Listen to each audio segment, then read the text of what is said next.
مفتی صاحب کا ایک طرف دعویٰ، دوسری طرف انجینئر محمد علی مرزا صاحب کولی حدیث لاؤ، کولی حدیث مل چکی ہے، اب مفتی صاحب رفع یدین کب کریں گے؟ یہ کہتے ہیں بخاری مسلم والی پڑھو. حضور نے یہ تو نہیں فرمایا کہ بخاری ایسی نماز پڑھو جیسے بخاری مسلم میں لکھی ہوئی ہے. ہمیں پہلے انہیں پڑھانا پڑتا ہے پھر سمجھانا پڑتا ہے. اب تو 11:85 کا مسئلہ تھا، اب 11:44 11:44 کا ہو جائے گا. تو ہم بھی تو کہتے ہیں کہ سواریاں بٹھاتے ہیں مدینہ شریف کے نام پر اور اتارتے جا کے روس ہیں کہ نماز ایسے ہی پڑھو جیسے تم نے مجھے پڑھتے ہوئے دیکھا. یہ قول رسول نہیں، یہ قول صحابی ہے. سلو کما رہے تم نسلی، ہمارا بچہ بچہ جانتا ہے. مولا علی کی روایت جن کا نام لے کے چھوٹے مرزا صاحب بلیک میل کرنے کی کوشش کرتے ہیں امت کو. جو بندہ پڑوس میں بیٹھا ہوا ہے 2 قدم کے فاصلے پر ہے، وہ کہتا ہے ایک کتاب لے کے آؤں گا، اس کی کتاب کے اوپر لکھا وہ نام پڑھ دوں. بنیادی طور پر چھوٹے مرزا صاحب بہت سخت پریشان ہیں، ٹینشن کا شکار ہیں. جہاں جہاں مجھے موقع ملے گا میں کیا دوبارہ کیجیے چک وٹ. آپ نے دیکھا نہیں ہے کہ وہ کیسی، وہ کہتے ہیں میں چک وٹ لیتا ہوں. اب انہوں نے چک وٹنے شروع کر دی. آپ تو حنفی ہیں، مرزا قادیانی جو تھا وہ بھی حنفی تھا اور وہ رفع یدین کے بغیر نماز پڑھتا تھا. آپ بھی جو ہے رفع یدین کے بغیر نماز پڑھتے ہیں. بڑا مرزا رفع یدین کرتا تھا، اس کی کتابوں میں موجود ہے. اسلام پرانا ہے، یہ نئے لوگ ہیں. قادیانی بھی کبھی ہماری طرح نماز پڑھا کرتے تھے. جو بڑا مرزا کہتا ہے وہی چھوٹے مرزا صاحب کہتے ہیں. یہ بات چھوٹے مرزا صاحب کو کس نے بتائی ہے؟ یہ بڑے مرزا کی کتاب میں ہی لکھی ہوئی ہے. اچھا ہاں جی. تو ہم نہیں کہیں گے کہ آپ کا عقیدہ وہی ہے جو بڑے مرزا کا ہے. سارے جنگل خالی تو نہیں ہوتے، کسی جنگل میں شیر بھی ہوتا ہے. بسم اللہ الرحمن الرحیم. مفتی صاحب کا ایک طرف دعویٰ، رفع یدین کرنے پر اگر کولی حدیث آپ کو مل جائے تو آپ ایک حدیث لے کر آئیں اور میں یہاں پر رفع یدین کروں گا. اور دوسری طرف انجینئر محمد علی مرزا صاحب وہ یہ کہتے ہیں کہ جی کولی حدیث مل چکی ہے. اور انجینئر محمد علی مرزا کے سٹوڈنٹس جو کہ نام نہاد سٹوڈنٹس ہیں وہ یہ کہتے ہیں کہ جی ہاں کولی حدیث مل چکی ہے. اور جو وہ حوالہ پیش کرتے ہیں حضرت مالک بن حویرث رضی اللہ تعالیٰ عنہ کا، وہ یہ کہتے ہیں کہ نبی کریم علیہ الصلوۃ والسلام کے آخری حیات مبارکہ کے جو سال تھے ان میں مالک بن حویرث رضی اللہ تعالیٰ عنہ گئے اور ان کے پاس انہوں نے ٹائم گزارا اور وہاں پہ نبی کریم علیہ الصلوۃ والسلام نے مالک بن حویرث رضی اللہ تعالیٰ عنہ کو کہا کہ نماز ایسے ہی پڑھو جیسے تم نے مجھے پڑھتے ہوئے دیکھا. اب اس حدیث کو وہ کہتے ہیں کہ یہ نبی کریم علیہ الصلوۃ والسلام کا قول ہے، لہٰذا کولی حدیث مل چکی ہے. تو مفتی صاحب میرے سامنے موجود ہیں. مفتی صاحب شکریہ آپ کا کہ اس سوال کو لے کے آپ نے مجھے ٹائم دیا، کیونکہ یہ سوال بہت عام تھا اور مرزا کے جو نام نہاد اسٹوڈنٹس ہیں وہ یہ سوشل میڈیا کے اوپر پروپیگنڈا کر رہے ہیں کہ کولی حدیث مل چکی ہے، اب مفتی صاحب رفع یدین کب کریں گے؟ آپ کا یہ جو سوال ہے جی کہ بھئی وہ یہ کہتے ہیں کہ حضرت مالک بن حویرث رضی اللہ تعالیٰ عنہ کو حضور نے یہ ارشاد فرمایا سلو کما رأیتمونی اصلی، نماز ایسے پڑھو جیسے مجھے پڑھتے ہوئے دیکھتے ہو. جی تو یہ حضور علیہ الصلوۃ والسلام کی اس حدیث کے راوی حضرت مالک بن حویرث ہیں. اور حضرت مالک بن حویرث رضی اللہ تعالیٰ عنہ وہ صحابی ہیں جن سے رفع الیدین بھی منقول ہے کہ انہوں نے بتایا جی کہ سرور دو عالم علیہ الصلوۃ والسلام نے نماز میں رفع الیدین کیا. لہذا اس سے یہ ثابت ہوتا ہے کہ اس حدیث کو روایت کرنے والے صحابی یہ بتا رہے ہیں کہ حضور نماز میں رفع الیدین کرتے تھے. تو اس سے یہ ثابت ہوتا ہے کہ یہ قولی حدیث ہے تو لہذا مل گئی ہے. مجھ سے تو کسی نے مطالبہ نہیں کیا، نہ مجھ تک کوئی پہنچا کہ بھائی لیجئے جی ہم نے تو قولی حدیث پیش کر دی، آپ کے چیلنج کا جواب دے دیا. ہاں چھوٹے مرزا صاحب کے کچھ کلپس میں نے دیکھے جو سوشل میڈیا پر وہ ان کے منہ بولے اسٹوڈنٹس اس کو وائرل کرتے ہیں اور وہ کہتے ہیں دیکھیں جی یہ قولی حدیث مل گئی ہے.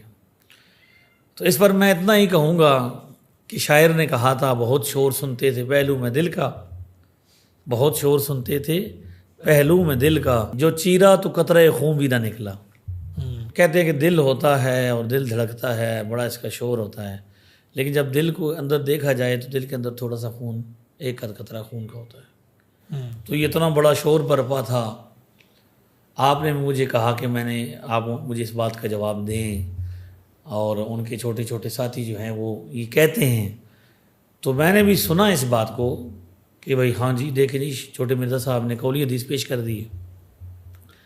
تو چھوٹے مرزا صاحب اصل میں ان کا تو اپنا کچھ بھی نہیں ہے اپنے پاس. آپ کو اس بات کا پتہ ہے کہ 3 سال سے زائد کا عرصہ ہو چکا ہے میں نے یہ مطالبہ کیا، اور یہاں پہ نہیں جہاں بھی جو کلپ بھی ریکارڈ کروایا، جہاں پوڈ کاسٹ کی، جس مقام پہ محفل تھی، پبلک سیشن کیا، تقریروں کے دوران پورا پاکستان میں گھوم، اور میں نے ہر جگہ پہ یہی کہا کہ ایک قولی حدیث لے کر آئیں. اور میرا چیلنج پورا موجود ہے، آپ اس کلپ کو دکھائیں لوگوں کو کہ جس میں نے کہا کہ قولی حدیث کا مطلب کیا ہوتا ہے، یعنی یہ بھی بتانا پڑتا ہے۔ پہلے وقت تھا کہ لوگوں کو، ان لوگوں سے ہماری بات چیت ہوتی تھی، ہمارے بزرگوں نے جن سے کی، جنہیں کچھ شدھ بدھ ہوتی تھی تو مخالف کو سمجھانے میں آسانی ہوتی تھی۔ پڑھے لکھے بندے کو سمجھانا بہت آسان ہے، ان پڑھ بندے کو سمجھانا مشکل ہے۔ اب ان لوگوں کی حالت یہ ہے کہ ہمیں پہلے انہیں پڑھانا پڑتا ہے پھر سمجھانا پڑتا ہے۔ پہلے یہ بتائیں گے کہ قولی حدیث کیا ہوتی ہے، پھر مطالبہ کریں گے کہ قولی حدیث لاؤ۔ وہ میں نے اپنی ویڈیوز میں بتایا ہوا ہے کہ قول حدیث کیا ہوتی ہے۔ نبی پاک صلی اللہ علیہ وسلم کا فرمان مبارک، قال رسول اللہ، حضور علیہ الصلوۃ والسلام نے ارشاد فرمایا، قال نبی پاک صلی اللہ علیہ وسلم نے ارشاد فرمایا، یہ ہوتی ہے قولی حدیث، جس میں کیا لفظ ہوں، قال کے، لیکن اگر صحابی نبی کا قول ہی بیان کر رہا ہو تو اسے کیا کہیں گے؟ وہ بھی قولی حدیث کہلائے گی، لیکن وہ کہاں پہ ہے؟ صحابی قول رسول کو بتائیں گے نا۔ اگر صحابی کسی چیز کو نقل کریں گے، جیسے اب 1185 کو ہم کیا کہتے ہیں؟ قولی حدیث کہتے ہیں نا جی۔ تو وہ کیسے شروع ہوتی ہے؟ عن جابر بن سمرہ رضی اللہ تعالیٰ عنہ قال رسول اللہ خرج علینا رسول اللہ صلی اللہ تعالی علیہ وسلم۔ صحابی یہ کہتے ہیں کہ نبی پاک صلی اللہ تعالی وسلم ہمارے پاس تشریف لائے، نحن رافعو ایدینا فی الصلاۃ، ہم نماز میں رفع یدین کر رہے تھے۔ یہاں تک کس کی بات چل رہی ہے؟ کون بات کر رہا ہے؟ صحابی۔ بالکل۔ آگے صحابی کہتے ہیں کہ قالا، حضور نے یہ دیکھ کر حضور نے کیا ارشاد فرمایا؟ فقالا، حضور نے ارشاد فرمایا، ما بالہم رافعین ایدیہم فی الصلاۃ، نماز میں رفع یدین کرنے والوں کو کیا ہو گیا ہے؟ کأنہا اذناب الخیل الشمس اسکنوا فی الصلاۃ، ان کے ہاتھ نماز میں ایسے اٹھ رہے ہیں جیسے شریر اور مست اور سرکش گھوڑوں کی دمیں اٹھتی ہیں، نماز میں سکون اختیار کرو۔ اب یہ صحابی نے قول رسول بتایا نا کہ حضور نے ارشاد فرمایا۔ اور مالک بن حویرث والی حدیث کا بھی تھوڑا بتا دیں۔ تو مالک بن حویرث رضی اللہ تعالیٰ عنہ والی جو حدیث ہے وہ بخاری میں موجود ہے، اس کا کچھ حصہ، اسی طرح وہ نسائی میں موجود ہے، دیگر کتابوں میں بھی ہے۔ اس میں یہ ہے کہ حضرت مالک بن حویرث رضی اللہ تعالیٰ عنہ یہ فرماتے ہیں کہ حضور نے ہمیں نماز سکھائی، پڑھائی، اور حضور نے نماز ایسے ایسے پڑھی۔ ٹھیک ہے۔ اب یہ جو روایت حضرت مالک بن حویرث رضی اللہ تعالیٰ عنہ والی ہے، یہ میرے سامنے جو ہے یہ سنن نسائی ہے، اور سنن نسائی میں حدیث نمبر ہے 1144 1144۔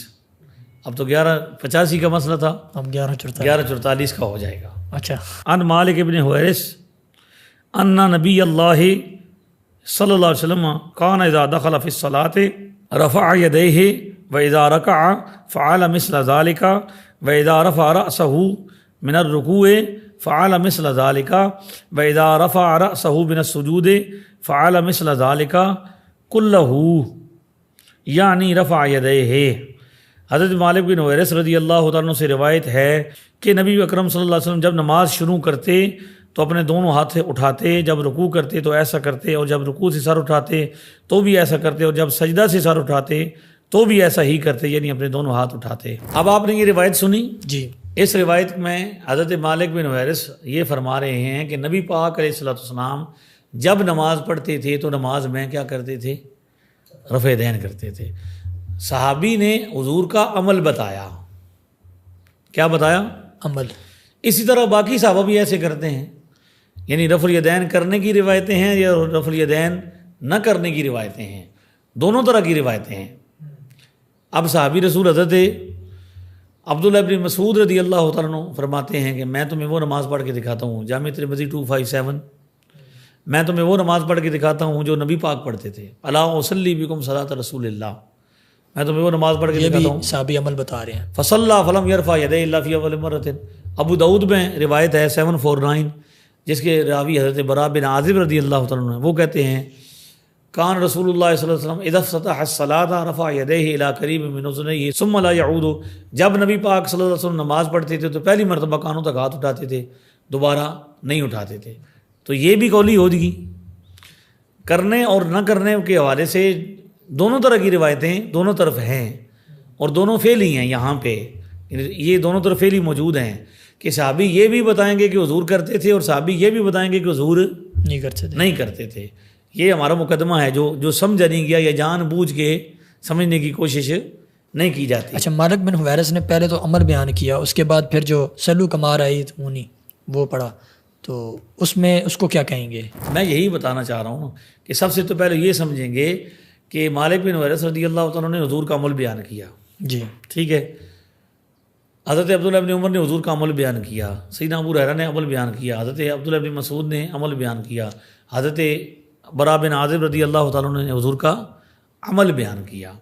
تو اسے قولی حدیث نہیں کہیں گے، اسے صحابی کا قول کہیں گے کہ صحابی یہ کہتا تھے میں نے دیکھا حضور ایسا کر رہے تھے. یہ قول رسول نہیں، یہ قول صحابی ہے. اب چھوٹے مرزا صاحب یہاں پہ ڈنڈی یہ مارتے ہیں، وہ کہتے ہیں کہ جس روایت کے وہ راوی ہیں سلو کا مارا ہے منسلی، تو وہ چونکہ رفع دین کرتے ہیں تو یہ قولی ہو گئی. مجھے آپ یہ بتائیں کہ کیا حضور نے صلی اللہ علیہ وسلم یہ صرف ایک صحابی کو کہا کہ ایسے نماز پڑھنا جیسے مجھے پڑھتے دیکھتے ہو؟ صرف حضرت مالک بن حویرث سے فرمایا تھا کہ باقی صحابہ سے بھی فرمایا تھا؟ باقی صحابہ سے بھی ظاہر سی بات. اور حضرت مالک بن حویرث بخاری کے مطابق 20 دن صرف رہے. کتنے دن؟ 20 دن رہے. اور حضرت عبداللہ بن مسعود 50 سال سے زیادہ رہے، ساری زندگی حضور کے ساتھ رہے. یہی وجہ ہے کہ جب حضرت ابراہیم نخعی سے کہا گیا، حضرت وائل بن حجر کے بیٹے حضرت عبدالجبار بن وائل نے یہ کہا کہ میرے والد صاحب کہتے ہیں میں نے نبی پاک کو رفع دین کرتے دیکھا، تو حضرت ابراہیم نخعی نے فرمایا بھی تمہارے والد نے ایک بار دیکھا رفع دین کرتے ہوئے، اور حضرت عبداللہ بن مسعود نے 50 سے زیادہ مرتبہ دیکھا کہ حضور نے نہیں کیا. ایک بندہ صرف 20. یہ حضرت مالک بن حویرث بھی اور حضرت وائل بن حجر بھی یہ دیہاتی صحابی تھے، دور دراز سے آتے تھے، سال میں ایک آدھ چکر لگاتے تھے. اور حضرت عبداللہ بن مسعود رضی اللہ تعالیٰ عنہ ساری زندگی حضور کے ساتھ رہے. بخاری کے اندر لکھا ہوا ہے کہ وہ حضور کے نالین شریف اٹھاتے تھے، حضور کا تکیہ اٹھاتے تھے، حضور علیہ السلام کو وضو کراتے تھے. لوگ باہر سے آنے والے یہ سمجھتے تھے کہ عبداللہ بن مسعود جو ہیں یہ اہل بیت سے ہیں، اتنا ان کا قرب تھا حضور کے ساتھ، اور ساری زندگی انہوں نے کہا. وہ کہتے ہیں حضور رفع دین نہیں کرتے تھے، اور سال میں ایک مرتبہ آنے والا بندہ کہتا ہے کہ حضور کرتے تھے، تو کس کی بات کو زیادہ اہمیت دی جائے گی؟ لہٰذا یہ کہنا کہ بھائی سلو کما رہے تمونی روایت کرنے والا بندہ رفع دین کر رہا ہے تو یہ قولی بن جائے گی. تو پھر جو سلو کما رہے تمونی سلی باقیوں نے تو سنا ہے، باقی صحابہ کو بھی یہ فرمان ہے. سلو جمع کا سیگا ہے، ایک واحد کا سیگا تو نہیں ہے نا. بالکل. تو حضور نے باقی صحابہ کو بھی فرمایا، تو جو باقی جو رفع دین نہیں کر رہے اس لحاظ سے تو وہ بھی قولی نہیں بنے گی. تو اصل میں انہیں ڈیفینیشن ہی نہیں پتا کہ ہماری مطلب ہمارا ڈیمانڈ کیا ہے، ہمارا مطالبہ کیا ہے. ہمارا مطالبہ ہے قال رسول اللہ سے، کہ حضور نے ارشاد فرمایا ہو، یا صحابی بتائے کہ حضور نے یہ فرمایا تھا کہ نماز میں کیا کرو، رفع دین کرو. حضور نے یہ فرمایا ارفعوا ایدیکم فی الصلاۃ، نماز میں کیا کرو، رفع دین کرو. ہم نے کہا کہ ساری نماز کے بارے میں حضور نے فرمایا رکوع کرو، سجدہ کرو، قرات کرو، ٹھیک ہے جی، تشہد پڑھو، درود پڑھو، آمین کہو، تسبیحات، یہ سارا نہیں فرمایا حضور نے؟ بالکل. نماز کس نے سکھائی ہے؟ نبی کریم. تو ان کے پاس وہ روایت کیوں نہیں ہے جس میں حضور صلی اللہ علیہ وسلم نے خود، اب بتاتے ہیں بخاری میں روایت ہے کہ ایک صحابی نے نماز پڑھی، جلدی جلدی پڑھی، حضور نے فرمایا تم نے نہیں پڑھی دوبارہ پڑھ. 3 بار ایسا ہوا کہ وہ پڑھ کے آتے تھے تو حضور نے فرمایا کیا کروں، دوبارہ پڑھو. پھر اس نے کہا کہ یا رسول اللہ مجھے آپ بتا دیں کہ کیسے پڑھنی ہے. تو پھر حضور نے اسے نماز پڑھنے کا پورا طریقہ بتایا، یہاں پہ سکھائی، اور اس میں رفع دین نہیں ہے. یہ بخاری میں ہے، بخاری ہے. تو مسئلہ یہ ہے کہ اصل پرابلم ان کا نفس پرستی ہے کہ وہ چاہتے ہیں کہ رفع دین کو انہوں نے ایک ایسا بھگوا بنا لیا کہ اب وہ بڑی نعرے مارتے ہیں، کہتے ہیں مالک بن حویرث وہ صحابی ہیں جن کے نام سے حنفیوں کے جو ہے نا ہاں زلزلہ پیدا ہو جاتا ہے. میں نے کہا وہ صحابی رسول ہے، ہمارے سر کا تاج ہیں، ہمیں ان سے کیا ہے؟ حضور کے ہر صحابی ہمارے سر کا تاج ہے، ہمیں ان سے کوئی مسئلہ نہیں ہے. وہ تو جو روایات محدثین کو جہاں جہاں سے ملی انہوں نے اپنی کتابوں میں لکھ دی، اور یہ پہلے کی بات ہے. اب جو وہ کہتے ہیں کہ آخر میں آئے تھے، تو اگر یہ مان لیا جائے کہ حضرت مالک بن حویرث آخر میں آئے تھے، حضور نے فرمایا کہ نماز ایسی پڑھو جیسے مجھے پڑھتے دیکھے ہو، اور وہ پھر رفع دین کرنے والے تھے، تو اور یہ بھی مانتے ہیں کہ وہ آخر میں آئے ہیں، یہ چھوٹے مرزا صاحب مانتے ہیں. اس کا مطلب یہ کہ رفع دین بالکل آخر میں شروع ہوا تھا، پہلے کو نہیں ہے. اور مزے کی بات یہ ہے کہ اب یہاں پہ سنن نسائی میں 1144 میں روایت موجود ہے. 1144 امام نسائی کی عادت ہے کہ وہ تفصیلی روایت ذکر کرتے ہیں، باقی محدث ہم نے 1185 وہ مسلم میں بھی ہے وہ روایت، لیکن وہاں بھی مختصر ہے، اس لیے ہم نے 1185 سے سنن نسائی سے پیش کی کہ وہ پوری تفصیل بتاتے ہیں. ٹھیک ہے. تو بخاری میں جو روایت ہے وہ مختصر ہے. یہاں پورا ذکر ہے کہ حضرت مالک بن حویرث نے سجدوں کے درمیان کا بھی رفع یدین کا ذکر کیا ہے. اچھا یہ بھی ہے روایت مالک بن حویرث کی. حضرت مالک بن حویرث رضی اللہ تعالیٰ کی جو روایت ہے اس میں 1144 کے اندر 1144 کے اندر سجدوں کے درمیان کا بھی رفع یدین ہے. اچھا جب یہ پیش کریں گے تو کہیں گے بخاری میں موجود ہے. کہاں پہ موجود ہے جی؟ 736 735 735 736 حضرت عبداللہ ابن عمر سے. تو اس میں ہے کہ حضور حضرت عمر بتاتے ہیں کہ حضور سجدوں کے درمیان نہیں کرتے تھے. اچھا اس میں ہے کہ حضور سجدوں کے درمیان بھی کرتے تھے. ادھر مالک بن حویرث کی بات. ہاں یہاں بلیک میل کرنے کے لیے حضرت مالک بن حویرث کو لے آتے ہیں اور اپنے عمل بتانے کے لیے کہ کس کی حدیث پیش کرتے ہیں ادھر سے کسی اور صاحب. تو جب ہم نے یہ اعتراض کیا تو ہم نے جب یہ جواب دیا تو چھوٹے مرزا صاحب کہتے ہیں میں کبھی کبھی کر لیتا ہوں. تو میں نے کہا یہ دکھائیں کہ کبھی کبھی ہو سجدوں کے درمیان. کان اذا دخل فی الصلاۃ رفع یدیہ، جب حضور نماز میں داخل ہوتے تو نماز میں رفع یدین کرتے تھے. اس میں آخر میں سجدہ میں فاذا رفع راسہ من السجود فعل مثل ذلک، سجدوں سے سر اٹھاتے تھے پھر بھی کیا کرتے تھے؟ سجدوں کے درمیان بھی رفع یدین کرتے تھے. تو اس میں تو سجدوں کا بھی ذکر ہے تو اس کو کیوں چھوڑ دیتے ہیں؟ کرنے والے کہاں بھی کرتے ہیں؟ رکوع کے درمیان. اب تو خیر رنگ برنگی نماز آ گئی ہے، ایک کھول کے پڑھو ایک باندھ کے پڑھو، ایک میں رفع یدین کرو ایک میں نہ کرو، اور کبھی سینے پہ ہاتھ باندھو کبھی ادھر باندھو کبھی یہاں باندھو کبھی یہاں باندھو، اور ہو سکتا ہے کہ کچھ عرصے بعد سر پہ باندھنے والا طریقہ بھی آ جائے. تو لہٰذا پہلے یہ سمجھنا ضروری ہے ہمارے ناظرین سامعین کو کہ وہ ڈنڈی جہاں پہ مارتے ہیں وہ کہتے ہیں کہ صحابی تھے تو حضور نے ایک صحابی کو یہ نہیں بتایا کہ ایسی نماز پڑھو. وہ نماز ہم پڑھ رہے ہیں، سلو کو مارا ہے تم صلی ولی ہم پڑھ رہے ہیں کہ حضور نے فرمایا ایسی نماز پڑھو جیسے مجھے پڑھتے ہوئے دیکھتے ہو. اور خود یہ بھی فرمایا کہ جو سننے والا ہے وہ دیکھنے والے سے زیادہ نہیں ہوتا، یعنی دیکھنے والا سننے والے سے زیادہ اہم ہوتا ہے. جس نے ایک نماز پڑھتے ہوئے دیکھا اور ایک نے سنا تو دیکھنے والا زیادہ اہم ہے. تو حضور کیا فرما رہے ہیں؟ ایسی پڑھو جیسے مجھے پڑھتے ہوئے دیکھتے ہو. تو صحابہ نے حضور کو پڑھتے ہوئے دیکھا. اور ہمارے امام ابو حنیفہ، امام اعظم نعمان ابن ثابت ابو حنیفہ وچ امامہ اعظم افضل اول، پھر مالک تھے، پھر شافعی، پھر احمد بن حنبل، وہ ہستی ہیں جنہوں نے صحابہ اکرام کو نماز پڑھتے دیکھا. بھائی صحابہ اکرام سے ملاقات ثابت ہے جو کتابوں میں آیا، ورنہ جس عرصے میں وہ رہے ہیں کئی صحابہ سے انہوں نے ملاقات کی ہوگی. ان کو نماز پڑھتے دیکھا جنہوں نے نبی پاک کو دیکھا تو دیکھ کے ان سے سیکھی اور انہوں نے آگے نماز سکھائی. ہماری ہم تو وہ پڑھ رہے ہیں لیکن ہماری دیکھ آج بھی جب نماز پڑھاتا ہے بندہ بچے کو تو بخاری دکھاتا ہے یا پہلے اپنی پڑھ کے دکھاتا ہے؟ آج بھی اگر بچوں کو نماز سکھائی جاتی ہے تو کیسے سکھائی جاتی ہے؟ باپ اپنے بیٹے کو کیسے سکھاتا ہے کہ پتر جس طرح میں پڑھ رہا ہوں نا اس طرح پڑھنی ہے. سلو کو مارا ہے تو منسلی، ہمارا بچہ جانتا ہے کہ پہلے پریکٹیکل کر کے بتایا جاتا ہے. کتاب تو عربی زبان میں ہے، وہ تو عالم پڑھیں گے اور وہ تو 30ویں صدی میں آئی ہے. ہمارا جو نماز کا طریقہ ہے وہ پہلی صدی سے پریکٹیکلی آ رہا ہے. اصل میں سلو کا مارا ہے تو منسلی کا جو عمل ہے وہ الحمدللہ ہم اس پر عمل کرتے ہیں کہ آج بھی جس نے بھی نماز اپنے بچے کو سکھانی ہے وہ کیا کرے گا؟ وہ کہے گا سلو کا مارا ہے تو منی اسلی، جیسا میں پڑھتا ہوں پتر تو بھی ہاتھ یہاں پہ باندھنے ہیں، نماز میں یہ پڑھنا ہے، یہ پڑھ کے سارا سکھانا ہے نا، پریکٹیکلی بتانا ہے. تو اصل میں حضور یہ فرما رہے ہیں کہ جس طرح میری پریکٹیکل نماز ہے، میرا نماز کا طریقہ ہے، مجھے دیکھتے ہو ایسے ہی تم پڑھو اور اگلوں کو بھی کیا کرو؟ سکھاؤ.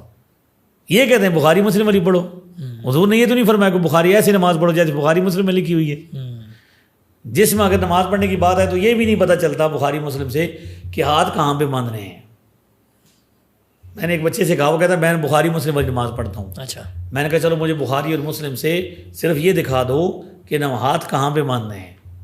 اب یہ بھی ایک چیلنج ہے نیا، آپ لے لیں. وہ کہتا جی وہ حدیث میں نے دکھا لی، حضور دائیں ہاتھ کو بائیں ہاتھ پر رکھتے تھے. میں نے کہا یہ طریقہ نہیں ہے باندھنے کا، یہ دیکھو بخاری مسلم سے کہ ہاتھ کہاں پر باندھنے ہیں. سینے پہ باندھنے ہیں، ناف پہ باندھنے ہیں، ناف کے اوپر باندھنے ہیں.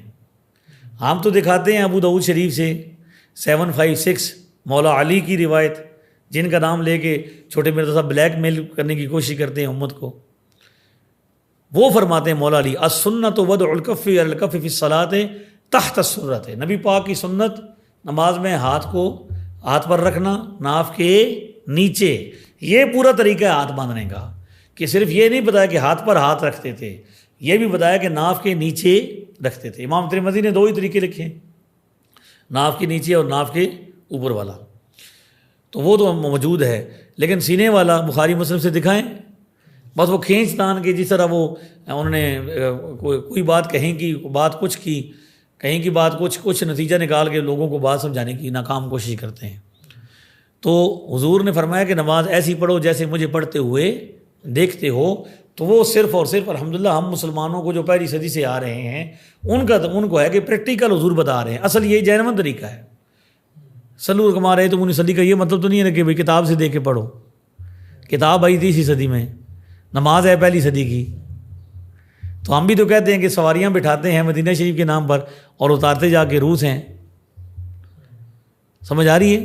لہٰذا قولی حدیث کا مطالبہ پورا نہیں ہوا، ہمارا چیلنج پھر بھی برقرار ہے اور ہم نے سوچ سمجھ کے چیلنج دی۔ اب اس میں آپ کو شاید یہ بھی اب مرزا صاحب کو پیشکش کر دینی چاہیے کہ پہلے تو جا کے وہ قولی حدیث سیکھیں یا پھر مرکزی دارالعلوم میں آ جائیں۔ ہاں یہ تو میں نے وہ بھی کلپ ریکارڈ کرایا ہوا ہے نا کہ اگر آپ کو پڑھنے کا شوق ہے تو ہم آپ کو پہلے پڑھاتے ہیں، پہلے آپ کو اصطلاحات اس لیے تو وہ سامنے نہیں آتے، چھوٹے چھوٹے چینل جو ہے چیلنج ہے آسان وہ تو قبول کر لیتے ہیں۔ جب کوئی آسان بندہ، اصل میں تو یہ آزمایا گیا نا کہ دیکھو جی قرآن کا ایک رکوع پڑھ دیں تو ہم گاڑی دے دیں گے، تو فوراً اس کو ایکسیپٹ کر لیا۔ یہاں شرط نہیں لگائی کہ بڑے کو لانچ کرو، چھوٹے نے چیلنج کر دیا تو تھوڑا سا آسان کر دیا تو وہ کیا کر دیا۔ لیکن جو بندہ پڑوس میں بیٹھا ہوا ہے 2 قدم کے فاصلے پر ہے، وہ کہتا ہے ایک کتاب لے کے آؤں گا، اس کی کتاب کے اوپر لکھا وہ نام پڑھ دو، تو اس کو ایکسیپٹ نہیں کرتے۔ بات سمجھ آ رہی ہے؟ تو یہ ان کی چال ہے، وہ بیچارے اب کیونکہ گھبرا چکے ہیں بنیادی طور پر، چھوٹے مرزا صاحب بہت سخت پریشان ہیں، ٹینشن کا شکار ہیں۔ آپ نے دیکھا نہیں ہے کہ وہ کیسی، وہ کہتے ہیں میں چک ورڈ لیتا ہوں، اب انہوں نے چک ورڈ نہیں شروع کر دی، اپنے آپ کو مارنا شروع کر دیا۔ وہ اینکر نے کیا کہا، ایک بار پھر کر کے دسو جی، وہ انہوں نے پھر تنزیہ، حالانکہ میں بھی دیکھ رہا تنزیہ وہ کر رہے تھے۔ اتنا ہی نہیں، اب دماغ ان کا موف ہو چکا ہے۔ یہ اللہ تعالیٰ کے ولیوں کو ان پر زبان درازی کرنے کی نحوست ہے جو بڑھتی جا رہی ہے، بڑھتی جائے گی اور ایک دن نتیجہ نکل آئے گا۔ تو وہ کیا کہتے ہیں، دوبارہ کر کے دسو۔ یہ بھی نہیں پتہ لگا کہ بندہ مجھ پر طنز کر رہا ہے، میرا مذاق اڑا رہا ہے۔ تو لہٰذا قولی حدیث ان کے پاس کو نہیں ہے۔ قولی حدیث کا مطلب سمجھ لیں، میں پھر دوہرا رہا ہوں کہ قولی حدیث کا مطلب ہے جس میں قال رسول اللہ صلی اللہ علیہ وسلم کے لفظ ہوں، کسی صحابی نے حضور کا عمل بیان کیا، یہ صحابی کا قول ہے، اور وہ تو ہم پہلے بھی کہتے ہیں کہ دونوں طرف موجود ہیں، اور یہ جتنے پیش کرتے ہیں وہ کہتے ہیں۔ تو مالک بن حویرث رضی اللہ تعالیٰ عنہ کا عمل آپ کے لیے مسئلہ پیدا کرتا ہے کہ حضرت مالک بن حویرث کہتے ہیں کہ حضور سجدوں کے درمیان بھی رفع یدین کرتے تھے، حضرت عبداللہ بن عمر کہتے ہیں سجدوں کے درمیان نہیں کرتے تھے، ابن ماجہ کی روایت کہتی ہے ہر تکبیر پر کرتے تھے۔ پہلے تو آپ ان روایتوں کی بنا پر طے کر لیں کہ رفع یدین کہاں کہاں کرنا ہے۔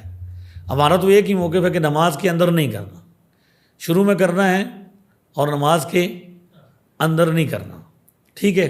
ہمارا تو سیدھا سادہ موقف ہے۔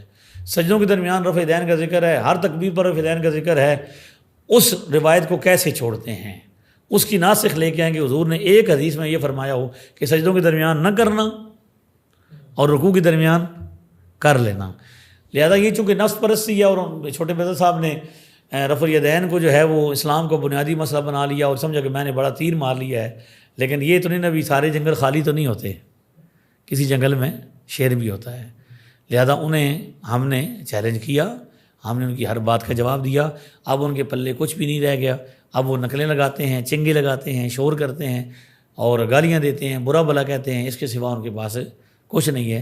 ہمارا چیلنج کل بھی باقی تھا، آج بھی باقی ہے اور آئندہ بھی رہے گا۔ مرزا صاحب یہ کہتے ہیں کہ آپ تو حنفی ہیں، تو مرزا قادیانی جو تھا وہ بھی حنفی تھا اور وہ رفع یدین کے بغیر نماز پڑھتا تھا، تو آپ بھی جو ہے رفع یدین کے بغیر نماز پڑھتے ہیں، تو لہٰذا آپ کا ان کے ساتھ تعلق ہے۔ اور آپ نے کہا کہ امام اعظم ابو حنیفہ نے تو 22 صحابہ کی زیارت کی اور انہوں نے دیکھ کے نماز ہمیں سکھائی، تو اس پر کیا کہیں گے؟ اس کا جواب میں بارہا اپنی تقاریر میں، اپنے خطابات میں دے چکا ہوں، یہاں بھی دے دیتا ہوں کہ جب وہ یہ کہتے ہیں کہ بھئی مرزا قادیانی جو ہے، بڑا مرزا جو تھا وہ حنفی تھا، تو اس کا مطلب یہ ہے کہ بھئی ابتدائی دور میں نے اس کا جواب دیا کہ بھئی آپ پہلے کیا تھے چھوٹے مرزا صاحب؟ چھوٹے مرزا صاحب خود پہلے کیا تھے؟ 35 سال تک وہ خود کہتے ہیں کہ میں کیا رہا۔ حنفی۔ ان کے والد صاحب آج بھی کیا ہیں، ان کے دادا کس پر فوت ہوئے، ان کے پردادا اور پیچھے نسل تک جہاں تک مسلمان ہیں سب کیا تھے؟ حنفی تھے۔ اس کا مطلب یہ ہے کہ گمراہ ہونے سے پہلے بندہ کیا ہوتا ہے؟ حنفی ہوتا ہے۔ حنفی ہوتا ہے۔ یہ بنیاد ہے۔ ایک بندہ پاکستان کی شریعت چھوڑ کے پاکستان کی نیشنلٹی چھوڑ کے کسی اور ملک کی کیا کرے، نیشنلٹی اپنا لے. پیدائشی طور پر وہ پاکستانی تھا، پیدا پاکستان میں ہوا، بڑا پاکستان میں ہوا، پڑھایا پاکستان میں، اور جب وہ پڑھ لے کے بڑا ہو گیا تو وہ کیا کرتا ہے، کسی اور ملک کی شریعت اختیار کرتا ہے، اور کوئی اسے تانے دیتا ہے کہ جناب وہ آج کل جو ہندوستانی ہے وہ کل کیا تھا، پہلے کیا تھا، پاکستانی تھا. تو اسے کہیں گے کہ پہلے تو وہ پاکستانی تھا نا، بعد میں بدلا ہے. اسی طرح اس دنیا پر ہمارے خاص طور پر بر صغیر پاک و ہند کی بات کر رہے ہیں، جتنے بھی بد مذہب ہوئے ہیں وہ پہلے کیا تھے، حنفی تھے. بڑا مرزا بھی گمراہ ہونے سے پہلے کیا تھا، حنفی تھا. اب جب گمراہ ہو گیا تو اب تو حنفی نہیں رہا، اب تو اس کی کتابوں میں دیکھیں گے کیا لکھا ہوا ہے کہ بڑا مرزا رفع دین کرتا تھا. یہ اس کی کتابوں میں موجود ہے، اس کے بارے میں لکھا ہوا ہے. یہ حوالہ بھی میں آپ کو اب دکھاتے ہیں، آپ کو ہم حوالہ. مرزا قادیانی رفع دین کرتا تھا، مرزا قادیانی سینے پہ ہاتھ باندھتا تھا. اس کی نماز کا طریقہ یعنی یہی تھا کہ پہلے وہ حنفی تھا، عام جس طرح مسلمان سارے ہوتے ہیں، پھر وہ آہستہ آہستہ کیا ہوا، اس نے ریسرچ شروع کی اور وہ مختلف لوگوں سے ملتا گیا اور اس کا ذہن بنتا گیا. پھر وہ غیر مقلد ہو گیا، اہل حدیث کہلوایا. پھر وہاں سے بڑھتا پھر وہ دعوے کرتا گیا، اور پھر وہ اسٹیج اس کی وہ بنی کہ اس نے آخرکار نبوت کا جھوٹا دعویٰ کر دیا. تو گمراہ ہونے سے پہلے کی بات ہو رہی ہے نا، پہلے تو کیا ہوتے ہیں بندے، جتنے بھی لوگ ہیں آج بھی، جو آج غیر مقلدین ہیں، جو آج وہابی ہیں، یا جو بھی آج اہل تشیع ہیں، وہ سب ان کا شجرہ نسب پڑھے، ان کے ماں باپ دادا ابو اجداد سب حنفی تھے، کیونکہ علاقہ حنفیوں کا ہے، اسلام پرانا ہے، یہ نئے لوگ ہیں. ٹھیک ہے. باقی چھوٹے مرزا صاحب ہمیں تانا دیتے ہیں کہ تم قادیانی والی نماز پڑھتے ہو، یہ نہیں، ہم یہ کہتے ہیں قادیانی بھی کبھی ہماری طرح نماز پڑھا کرتے تھے. بڑے مرزا کے فالورز بھی جب گمراہ نہیں تھے، بڑا مرزا خود جب گمراہ نہیں تھا پہلے زمانے میں، تو وہ ہماری طرح نماز پڑھتا تھا. جب گمراہ ہو گیا تو پھر اس نے آپ کی طرح نماز پڑھنا شروع کر دی، آپ کی طرح کے دعوے شروع کر دی. جو آپ باتیں کر رہے ہیں، منی گاڈ کا عقیدہ آپ نے کہاں سے لیا ہے، چھوٹے خدا والا، یہ کہاں سے لیا؟ یہ ساری باتیں چھوٹے بڑے مرزا کی کتابوں میں موجود ہیں. اچھا، بڑے مرزا میچ کرتی ہیں، اتنی مماثلت ہے. ہاں جی، اس پر تو ہم ایک پورا سیریز کریں گے، آپ کو بتائیں گے کہ بھئی جو بڑا مرزا کہتا ہے وہی چھوٹے مرزا صاحب کہتے ہیں. اب پچھلے دنوں انہوں نے ایک ویڈیو میں کہا کہ پیر میرزا شاہ صاحب کی جب بات ہوئی تو بھئی آج کل وہ مناظرہ ہوا ہے وہاں پہ لندن میں ہوا تو بڑی تکلیف ہوئی. تو انہوں نے مناظرین نے تو یہ کہا بھئی جو بڑے مرزا کے فالورز تھے، بڑے مرزا والوں نے یہ کہا کہ ہم چھوٹا مرزا ہمارا نمائندہ ہے، اور وہی دلائل جو یہ پیش کرتے ہیں وہ بھی پیش کر رہے تھے من گھڑت، اور ان کو آن بھی کیا. اور اس میں یہ کہا کہ جو ہے جو تمہارے جو پیر میرزا شاہ صاحب تھے وہ تم کہتے ہو کہ وہ گئے تشریف لے گئے اور وہ فاتح ہوئے، تو وہ اپنے ساتھ پٹھان لے کے گئے تھے. یہ چھوٹے مرزا صاحب نے کہا کہ بڑا مرزا اس لیے نہیں گیا کہ پیر میرزا شاہ صاحب نے ساتھ میں کیا لے کے گئے تھے، پٹھان لے کے گئے تھے. تو یہ بات چھوٹے مرزا صاحب کو کس نے بتائی ہے؟ یہ بڑے مرزا کی کتاب میں ہی لکھی ہوئی ہے. اچھا. ہاں جی. وہ کہتا ہے کہ بھائی میں اس لیے نہیں گیا کہ مجھے مروانا چاہتے تھے، قتل کروا دینا چاہتے تھے، تو پٹھان ساتھ لے گئے. اچھا، مرزا صاحب یہ انہیں کی کتابیں پڑھ کے پھر آگے بیان کر رہے ہوتے ہیں. ہاں جی، وہ سب کچھ وہیں سے لیتے ہیں، سارا مواد ان کا اپنا بیان موجود ہے کہ مجھے انہوں نے جو مواد بھیجا ہے. ہاں بالکل، یہ بتایا نا مجھے جو بڑے مرزا والوں نے جو مواد بھیجا ہے اس میں تو یہ ثابت ہوتا ہے کہ آپ کا بابا باغا تھا، یعنی پیر میرزا صاحب کے بارے میں کہتے ہیں. تو دنیا نے جان لیا کہ بڑا مرزا بھی اسی طرح تھا جس طرح آپ ہی ہیں، نہ وہ سامنے آیا نہ آپ آتے ہیں. تو نماز کی بات نہیں کریں، نماز کا بھی ہم ثابت کر رہے ہیں، اور انشاءاللہ آئندہ باقاعدہ اس پہ ہم بتائیں گے کہ وہ تو آپ والی نماز پڑھتا تھا. اچھا، اس میں اگلی بات یہاں پہ ایک اور بات ہے جو میرے ذہن میں بھی آئی، جی جی، کہ ہم حوالہ پیش کریں گے، ہم بتائیں گے کہ فلاں فلاں کتاب میں جو بڑے مرزا کے فالورز پیش کرتے ہیں یا بڑے مرزا کی کتاب ہے اس میں نماز کا اس نے طریقہ یہ بیان کیا ہے، یا اس کے کسی فالور نے بعد میں بچایا کہ وہ ایسے ایسے کرتے تھے، کیونکہ وہ تو کسی بات پر ٹکتا نہیں تھا. لیکن ایک بات وہ ہے جو خود چھوٹے مرزا صاحب نے تسلیم کی ہے، اچھا، کہ ان کا عقیدہ بڑے مرزا کی طرح ہے. اچھا، ہاں، ان کا بھی توحید جو ہے وہ بڑے مرزا کی مسلمانوں سے اچھی ہے. غلام القادیانی نے بھی امتی نبی ہونے کا دعویٰ کیا نا، توحید تو اس کی کئی معاملے میں بریلویوں سے بہتر ہے، توحید تو اس کی کئی معاملے میں بریلویوں سے بہتر ہے. یہ کہا کہ نہیں کہا؟ بالکل کہا. اب اس کی توحید کیا تھی وہ تو اس کی کتابوں میں بکھری پڑی ہے کہ وہ بھی توہین کرتا تھا، وہ الہ صغیر والی، ابھی آپ نے جو بات کی الہ صغیر والی، اس کی توحید کیا تھی کہ بندہ جنت میں کیا بن جائے گا، چھوٹا خدا بن جائے گا. تو یہ منی گاڈ کس نے پیش کیا؟ اس کو انگریزی میں پیش کر دیا, اس نے اردو میں کہا تھا, یہ کیس میں پیش کر رہے ہیں. یہ بات تو چھوٹے مرزا صاحب اپنے منہ سے مان رہے ہیں کہ وہ قبر پرست نہیں تھا, وہ مزارات پہ نہیں جاتا تھا, اس کی توحید اچھی تھی, وہ غیر اللہ سے مدد نہیں مانگتا تھا. یہ تو اپنے منہ سے بتا رہے ہیں کہ بہت ساری باتیں ان کی ان سے ملتی ہیں. تو ہم نہیں کہیں گے کہ آپ کا عقیدہ وہی ہے جو بڑے مرزا کا ہے. تو ہم میں تو کسی نے بھی آج تک ایکسیپٹ نہیں کیا کہ ایک بندہ اگر پہلے حنفی ہو اور بعد میں گمراہ ہو جائے تو وہ حنفی نہیں رہتا. بالکل, بے شک وہ اپنے آپ کو حنفی کہتا رہے. ایک مسلمان اگر خدا نخواستہ مرتد ہو جائے, اسلام کے خلاف بات کرے, قرآن کے خلاف بات کرے, تو وہ کیا رہتا ہے؟ مسلمان تو نہیں رہتا. بے شک وہ اپنے آپ کو منہ سے کیا کہتا رہے؟ مسلمان کہتا رہے. تو یہ بات وہ خود, اب دیکھیں جب خود انہوں نے کہا, اگلے دن بھی ان کا ایک میں نے کلپ سنا, اس میں وہ کہہ رہے ہیں چھوٹے مرزا صاحب, میرے پاس وہ بڑے مرزا کے فالورز آئے, یہ بھی مانا کہ میرے پاس آئے اور کسی مسلمان کے پاس نہیں آئے, کسی عالم دین کے پاس نہیں آتے, سامنا نہیں کرتے, لیکن ان کے پاس آتے ہیں. آنے کا خود یہ مان رہے ہیں. اور پھر کہا میرے پاس آئے اور انہوں نے مجھ سے پوچھا کہ آپ ہمیں کافر کہتے ہیں؟ تو میں نے کہا ہاں کہتے ہیں. تو یہ پوچھا کیوں کہتے ہو؟ تو میں نے کہا اس لیے کہ تم ہمیں کافر کہتے ہو. تو چھوٹے مرزا صاحب بڑے مرزا کے فالورز کو اس لیے غیر مسلم سمجھتے ہیں بظاہر کہ وہ ہمیں غیر مسلم سمجھتے ہیں, یعنی ان کو اس وجہ سے غیر مسلم نہیں مانتے کہ اس نے نبوت کا جھوٹا دعویٰ کیا, بلکہ ان کے کلپس موجود ہیں کہ اس کی نبوت کا جو دعویٰ تھا وہ تو صحیح نہیں تھا, وہ اصل میں کچھ کہہ رہا, اس کی ساری تعویلات کر رہے ہیں. تو اس سے یہ پتہ چلتا ہے نا کہ وہ کیا کام کر رہے ہیں اور کس طرف لے کے جانا چاہتے ہیں. بالکل. تو نماز حنفیوں والی ہم پڑھتے ہیں, احناف کی ہماری نماز ہے. ہمارا اگر کوئی بندہ خدا نخواستہ جتنے ہوئے ہم تو کہہ رہے ہیں چھوٹے مرزا صاحب سمیت سارے پہلے کیا تھے. اب وہابیت کی تعریف پڑھ لیں, محمد بن عبد الوہاب نے اس میں شروع کیا. اس کے بارے میں غیر مقلدین نے جو اس کی کتابوں کے ترجمے لکھے ہیں, ابن عبد الوہاب نجدی کی کتاب تھی, اس کتاب کے مقدمے میں لکھا ہوا تھا کہ ابن عبد الوہاب نجدی جو ہے یہ اس کے والد صاحب بھی بہت بڑے شیخ اور عالم تھے, اور دادا جو تھے وہ مفتی اعظم تھے. اچھا ٹھیک ہے, لیکن توحید کا جو اصلی عقیدہ ہے یا اس کا پرچم ہے وہ ابن عبد الوہاب نے عرب میں بلند کیا. نبی پاک علیہ السلام کے بعد صحابہ کرام, تابعین, تبع تابعین, اور کرتے کرتے خود ابن عبد الوہاب کے دادا اور پردادا اور والد صاحب توحید نہیں پیش کر سکے, اسے وہ توحید ملی جس کا اس نے سارا بلند کیا کر دیا. تو ابن عبد الوہاب کے بھی باپ دادا کیا ہیں؟ صوفیاء ہیں, علماء ہیں, ہم جیسے ہیں. تو یہ سب پہلے کیا ہوتے ہیں؟ سارے پہلے اہل سنت ہوتے ہیں. پوری دنیا میں جتنے بھی اس وقت بد مذہب ہیں سب کی ہسٹری نکال لیں کہ وہ پہلے کیا ہوتے ہیں؟ اہل سنت ہوتے ہیں. یہاں بر صغیر میں جو تھے پہلے سارے گمراہ ہونے سے پہلے کیا تھے؟ حنفی تھے. جو لوگ حنفیت سے نکل گئے وہ گمراہ ہو گئے.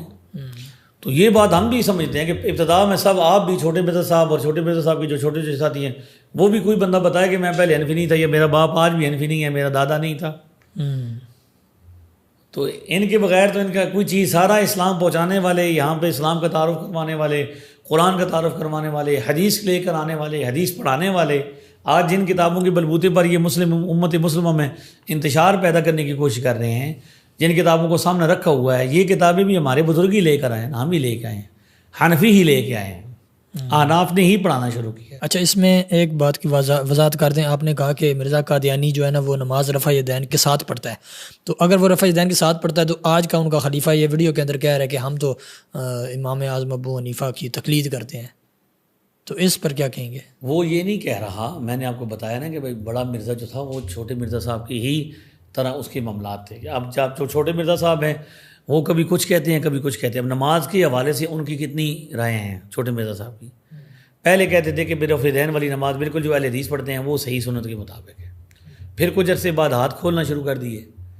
پھر جب سجدوں والی روایات پہ بات ہوئی تو سجدوں کے درمیان بھی کہا کبھی کبھی کر لیتا ہوں. اب ان کی پوزیشن یہ ہے کہ ان کے بچوں کی جو ان کو منہ بولے اسٹوڈنٹس ہیں کہ ان کو سمجھ نہیں آتی کہ ہم نے کون سی نماز پڑھنی ہے. میں نے چیلنج کیا ہوا کہ مجھے ایک حدیث بتائیں, روایت بتائیں جس میں یہ ہو کہ حضور ایک نماز ہاتھ کھول کے پڑھتے تھے, ایک ہاتھ نماز باندھ کے پڑھتے تھے. تو اسی طرح وہ کسی بات پر, اسی طرح دیگر معاملات میں بھی وہ کسی بات پر ٹکتے نہیں ہیں. ایک موقف کے والے سے ان کے تین کلپ موجود ہیں. ایک کلپ میں کہتے ہیں کہ نہیں ہے, دوسرے میں کہتے ہیں ہے. ایک کلپ میں کہتے ہیں یہ بات جائز ہے, دوسرے کلپ میں کہتے ہیں یہ بات ناجائز ہے. اسی طرح بڑے مرزا کا بھی معاملہ تھا کہ وہ کسی بات پہ ٹکتا نہیں تھی. ٹکتا نہیں تھا. صبح کچھ کہتا تھا، شام کو کچھ کہتا تھا. اور آج بھی جو اس کے فالوورز ہیں ان کا بھی یہی حال ہے. تو فی الحال انہوں نے یہ حل نکالا بھئی چونکہ اگر ہم الگ نماز پڑھیں گے تو ہم شو ہو جائیں گے، تو لہٰذا انہوں نے کہا کہ ابھی ہم یہ کہتے ہیں کہ نماز اس طرح پڑھو جس طرح حنفی پڑھتے ہیں، تو ان کی طرح پڑھ کے ان کو دھوکہ دینے کی کوشش کرو. تو اگر اس نے کہہ بھی دیا ہے تو ہم تو بڑے مرزا کی کتابوں سے پیش کر رہے ہیں کہ اس کی کتابوں کے اندر موجود ہے کہ وہ رفع دین کرتا تھا، سینے پہ ہاتھ باندھتا تھا اور اپنے آپ کو، اور یہ تو خود وہ مان رہے ہیں کہ ہم تو یہ نہیں مانتے بھائی توحید، وہ جو یہ توحید بیان کرتے ہیں اس توحید کو ہم توہین سمجھتے ہیں. بالکل. کہ چھوٹے مرزا صاحب نے کہا کہ توحید جو ہے جب بھی بیان ہوگی تو گستاخی لازمی کرنی پڑے گی، گستاخی کے بغیر توحید مکمل نہیں ہوتی. ہماری یہ توحید تو نہیں ہے. بڑے مرزا کی توحید کو وہ کہہ رہے ہیں کہ وہ بہت اچھی توحید ہے اس کی، وہ مزارات پہ نہیں جاتا تھا، وہ غیر اللہ سے مدد نہیں مانگتا تھا. یہ تو خود اپنے منہ سے مان رہے ہیں. اس کا مطلب یہ ہے کہ وہ وہابی عقائد اپنائے ہوئے تھا جو آپ اپنائے ہوئے ہیں. بالکل. اس میں سب سے پہلی بات تو یہ جو اس ویڈیو سے سیکھنے کو ملا ہے اس میں یہ کہ مرزا صاحب کو پہلے تو کولی حدیث کی تعریف ہی نہیں پتہ، اور ان کے چھوٹے جو ساتھی ہیں ان کو بھی نہیں پتہ. تو اس کے لیے تو بیسٹ آپشن تو یہی ہے کہ 2 قدم کا فاصلہ ہے، آ جائیں مرزا صاحب اور کولی حدیث کی تعریف بھی سیکھ لیں، یا جو چھوٹے مرزا صاحب کے اسٹوڈنٹس ہیں وہ آ کے اس کی تعریف وہ سیکھ لیں. تو آپ جو چھوٹے مرزا صاحب کے اسٹوڈنٹس ہیں وہ آئیں یہاں پہ مفتی صاحب کے سامنے بیٹھیں اور سوال کریں. آپ سوال کر سکتے ہیں، مفتی صاحب آپ کے سوالوں کو سننے کے لیے بھی تیار ہیں اور آپ کو سمجھانے کے لیے بھی تیار ہیں. اور دوسرا یہ کہ یہ کہتے ہیں کہ مرزا قادیانی رفع دین نہیں کرتا تھا، تو وہ بھی مفتی صاحب نے بتا دیا اور حوالہ بھی اس ویڈیو کے اندر لگا دیا گیا ہے جس میں مرزا قادیانی جو تھا وہ رفع دین کرتا تھا. تو یہ بھی آپ کی بات غلط ثابت ہوگی. اور جو کولی حدیث والے آپ نے کہا کہ آپ نے شور کیا کہ کولی حدیث مل چکی ہے تو مفتی صاحب رفع دین کریں، مفتی صاحب تو تب رفع دین کریں جب کولی حدیث واقعی میں ملی ہو. اگر کولی حدیث آپ کو ملی نہیں ہے، آپ صحابی کے قول کو کولی حدیث بتا رہے ہیں، تو یہ تو آپ کی کم علمی ہے. لہٰذا اس میں مفتی صاحب تو بری ذمہ ہے. تو مفتی صاحب آپ کا بہت شکریہ کہ آپ نے اتنے مدلل انداز میں اس رفع دین والے مسئلے کو بالکل ہائی لائٹ کیا. اللہ تعالیٰ آپ کو جزائے خیر عطا فرمائے.